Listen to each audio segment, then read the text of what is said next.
Осудените лица од затворот Идризово смислиле добар план. Од овие простории започнале да го копаат тунелот, а пристап до нив имале само кога биле на пауза за шетање. Затворската полиција ретко или никогаш не влегувала во овие објекти.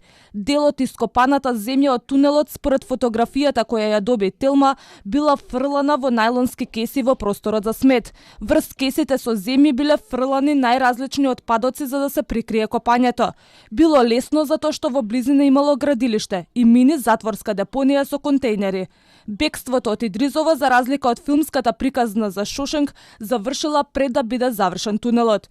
Но слично е што затворениците користеле греди и кабел со сијалица, за да им свети додека копаат под земја. МВР и обвинителството третден истражуваат и не даваат официјални податоци. Осумина затвореници засега се осомничени, а издржувале долгогодишни или доживотни казни. Телма со дигитална проверка на јавно достапни податоци утврди дека тунелот е откриен во близина на затворската депонија.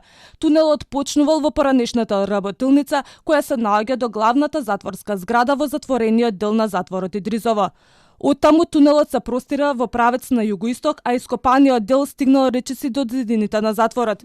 Тунелот, за да биде успешен потфат за бегство, требало да продолжи под зидот, односно во тој дел да биде подлабоко ископан.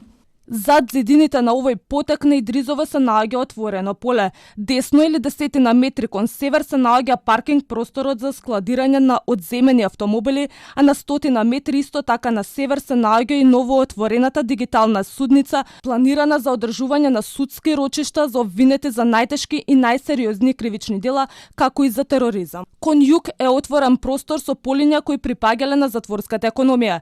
На 200 метри јужно од местото за обид за бегство е реката Вардар. Тунелот го пронашле работници, а подоцна го открила и затворската полиција. За познавачите, непрофесионализмот и партискиот кадар доведуваат до пропусти, а затворениците ги користат овие слабости на системот.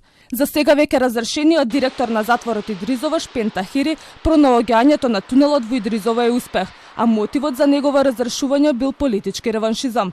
Премиерот Ковачевски го разреши Шпен Тахири, а на негово место го назначи Зоран Јовановски. КПД Идризово е најголемиот затвор во земјава каде казна одлежуваат лицата со најтешки кривични дела.